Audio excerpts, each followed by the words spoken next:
Alundra. Brand new Let's Play I'm starting. First thing I'm going to do is I'm going to show you the load screen because I'm probably not going to show it to you at any other point in the game. This game actually has a quite unique load screen. You can have 4 files at one time. I've already got 1 file. And I'll explain to you what I was doing in that file. Anyway, I'm actually walking around as this young boy with whom they don't really explain who he is. But, yeah. And you can leave, which takes you back to the start menu, which is what we're going to do now. We're going to start a new game. And we're going to get our adventure underway, because that's what this game is. It's an adventurous adventure of adventuring with an adventurer. Okay, yeah, I'll stop.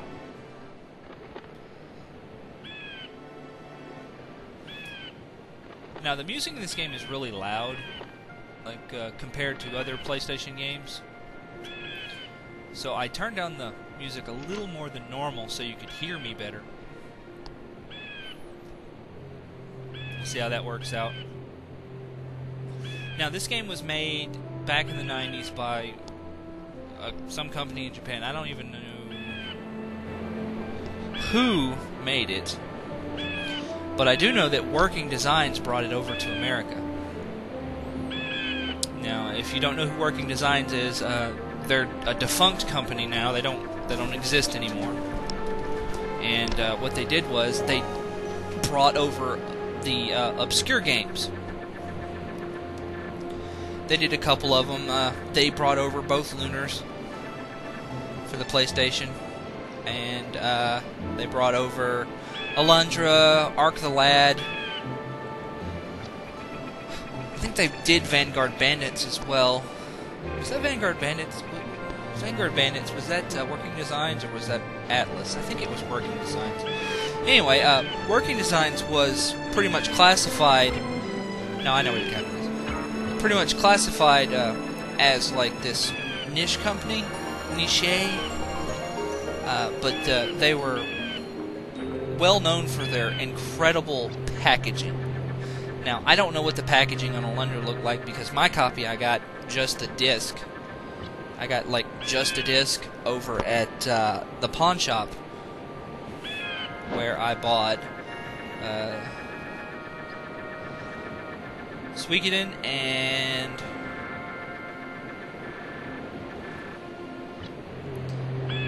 what else did I buy there? I bought Suikoden, Vandal Hearts. I bought that. Anyway, I bought all of these games at that same pawn shop.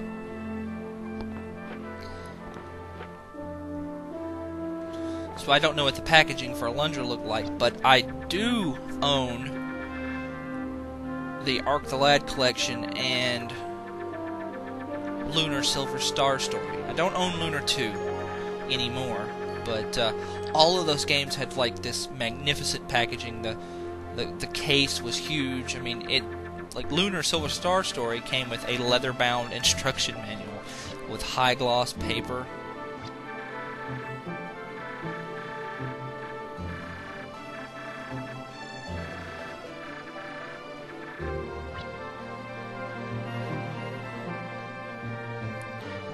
Let's see. Is he gone?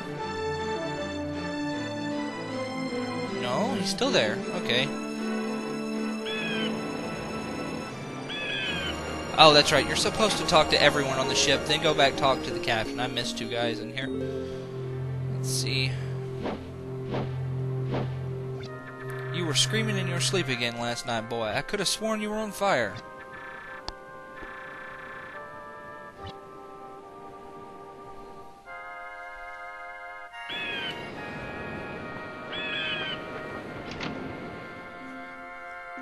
Now...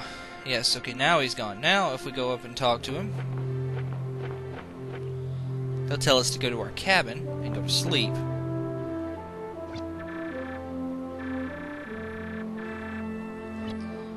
And that's exactly what we want to do to advance the story. I think you best be heading back to your quarters, boy. The horizon's looking dark as night, and the sea's turning mighty restless. There might be a storm. That's basically how you know it's okay to... That's how I know. I talk to that man and he says that. And then the computer takes you to your bed and you have no control. And you see a interesting little dream. But no. I actually have no control over this. I can't make the text go any faster or any slower. Basically, this is just plot exposition. This is the dream that Alundra's been having every night that's making him... It's not making him, it's, you know, drove him to come on this boat to this other place, Anoa.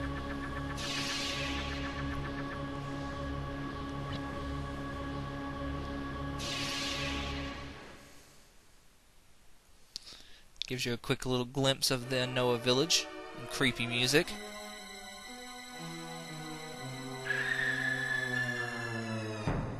The scream is a nice touch, I think.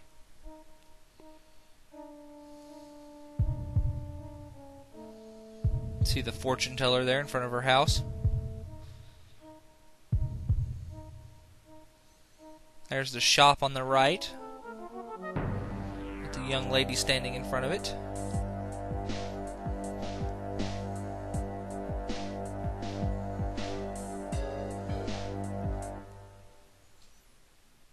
It's surprisingly big for, you know, an RPG village. Most of the time, there's not really that many houses in games like this. Or if there are houses, you know, you'll go to a village and there'll be like 3 houses. And, you know, it's like, oh, okay, this is a village. But this is actually a pretty good sized village. It's a pretty good number of people in it.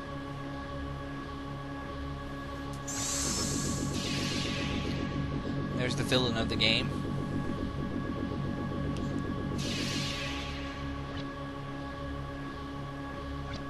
Be warned, you may hear my dogs bark because my roommate's getting ready to go to work. He works the night shift at a power plant and he's getting ready to go to work.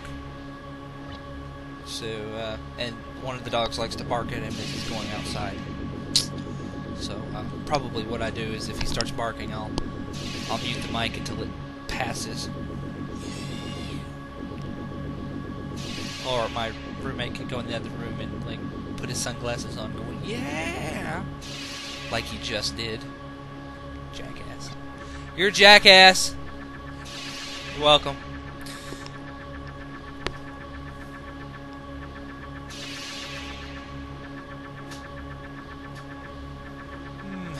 This intro is rather slow, although it is quite interesting. Admit your cowardice, foul fiend.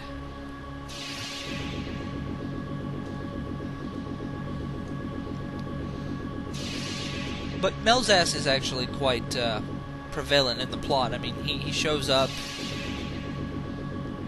a lot. I mean, it's not like you know, you play Zelda and Ganon is not really there. In like Ocarina of Time, you see Ganon like what, twice? You see him once kidnapping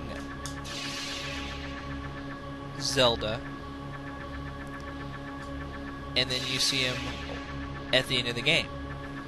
I mean, well, you know, you see him 3 times, I think. You know, you see him once when he bows before the king, once when he kidnaps Zelda, and then once when you kill him.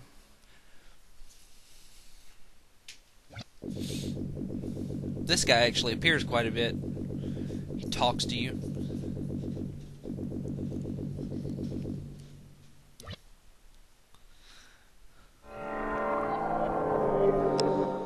Yep. This time, however, Alundra wakes up and... Yeah, I don't like this part, simply because they throw you... Pick the box up. That's pretty much all you gotta do to get out of this situation.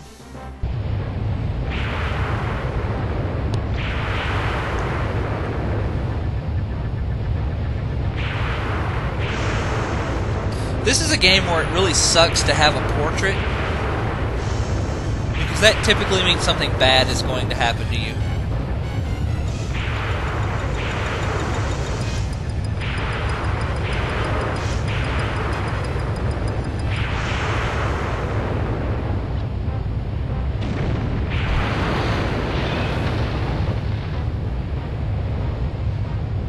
Sucks to be that guy, that guy, that guy, and that guy.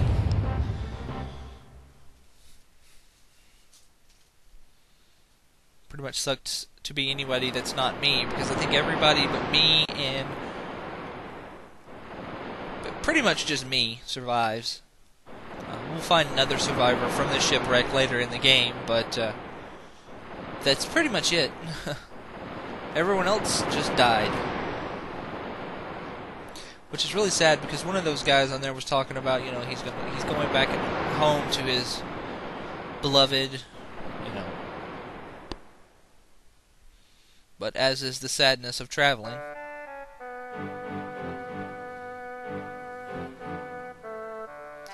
Now, this game is actually available on the PlayStation Network right now, and if you don't have it, it's like $5.99, you know, typical price of a not Square Enix game.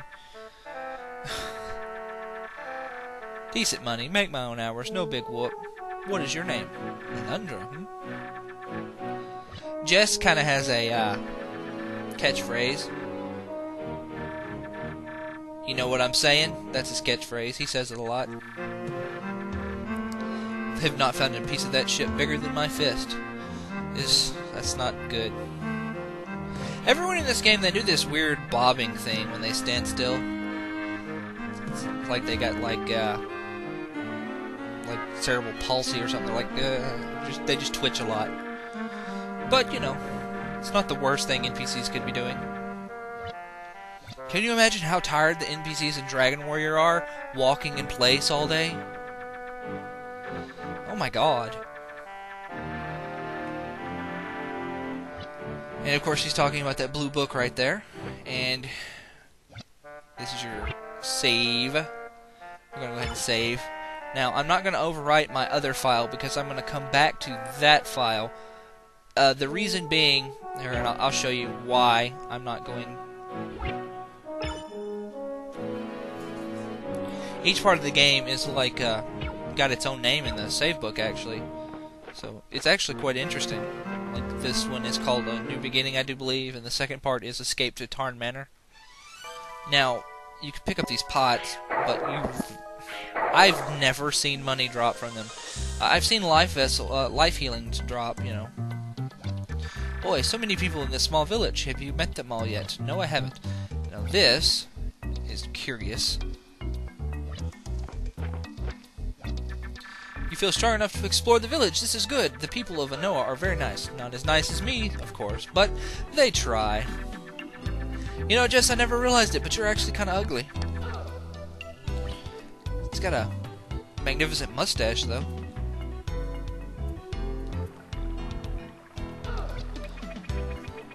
You're the one from my dreams, the one summoned from the realm of our unconscious. Dreams are a very big theme in this game. They have, well, power. Very much power in this game. I like talking to her. Your appearance is just as it was in my dream. Well, perhaps you're a little shorter. Inject a little bit of humor. This is the mayor's son. He calls me a peasant and won't let me pass. I'm not going to bother talking to him. You go in here and you can talk to... This is the mayor's house. You talk to the mayor and his wife. There's really nothing else in there. The mayor talks about don't cause trouble or he'll banish you with his mayoral powers. And his wife talks about living, she likes living in a small village versus a big village. I'm trying to save a little time here. Let's see. This is Yuri. He is the shop owner's husband. He's the one that basically collects the goods for sale. This is... Whoa. Bit of lag. Not sure where that came from.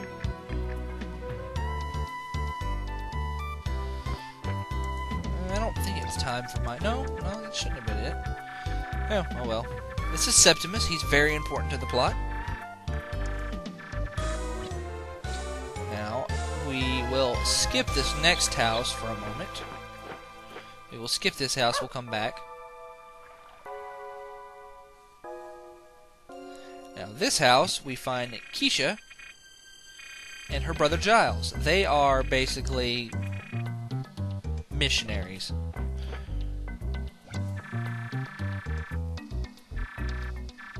I don't believe in gods, but I know there's a demon around here. I wonder if he's the god that they worship. Anyway, there's Sybil again. Here's the store.